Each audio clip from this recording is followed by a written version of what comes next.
আর মাত্র কিছু সময়ের অপেক্ষা, এরপর কোপা আমেরিকায় কোয়ার্টার ফাইনালে উরুগুয়ের বিপক্ষে মাঠে নামতে চলেছে ব্রাজিল। ব্রাজিল বনাম উরুগুয়ের মধ্যকার নকআউট পর্বের হাই ভোল্টেজ এই লড়াইটি শুরু হবে আগামীকাল ৭ জুলাই বাংলাদেশ সময় সকাল ৭টায়। পেছনের তিক্ত গল্প ভুলে এই ম্যাচে উরুগুয়েকে পরাজিত করে সেমিফাইনাল নিশ্চিত করতে চায় সেলেসাওরা। কেননা সম্প্রতি সময়টা ভালো কাটছে না ব্রাজিলে। মাত্র এক জয় ও ২ ড্র নিয়ে কোয়ার্টার ফাইনাল নিশ্চিত করা ব্রাজিল এই ম্যাচে পাবে না ভিনিসিয়াস জুনিয়রকেও, যার ফলে কঠিন পরীক্ষার সম্মুখীন হতে হবে দরিবালের শিষ্যদের। এসব কিছুর মাঝে এবার ম্যাচের আগে আরও এক বড় দুঃসংবাদ পেল ব্রাজিল, যা তাদের হতাশা আরও বাড়িয়ে দিয়েছে। গ্রুপ পর্বে ব্রাজিল বনাম কলম্বিয়া ম্যাচে ভিএআর এর দায়িত্বে ছিলেন এক আর্জেন্টাইন রেফারি, যেই রেফারির কারণে মূলত পেনাল্টি বঞ্চিত হয়েছিল ব্রাজিলকে নিশ্চিত পেনাল্টি দেয়নি রেফারি, যার ফলে কলম্বিয়ার বিপক্ষে ১-১ গোলে ড্র করে উরুগুয়েকে কোয়ার্টার ফাইনালে প্রতিপক্ষ হিসেবে পায় সেলেসাওরা, যার কারণে ম্যাচ শেষে দুর্নীতির অভিযোগ উঠেছে সেই রেফারির বিরুদ্ধে।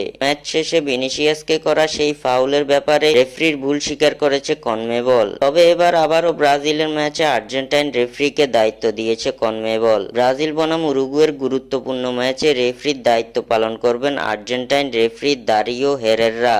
কোপা আমেরিকা কলম্বিয়া বনাম প্যারাগুয়ের ম্যাচের মধ্য দিয়ে অভিষেক ঘটিয়েছিলেন এই রেফারি। সেই ম্যাচে দুই দল মিলে মোট ২৮টি ফাউল করেছিল, যার মধ্যে দুই দলকে মাত্র ৩টি হলুদ কার্ড প্রদর্শন করেছেন এই আর্জেন্টাইন রেফারি। ব্রাজিল বনাম উরুগুয়ের মধ্যকার হাই ভোল্টেজ এই ম্যাচটিতে নতুন এই রেফারি সঠিক সিদ্ধান্তগুলো নিতে পারেন কিনা সেটাই এখন দেখার বিষয়।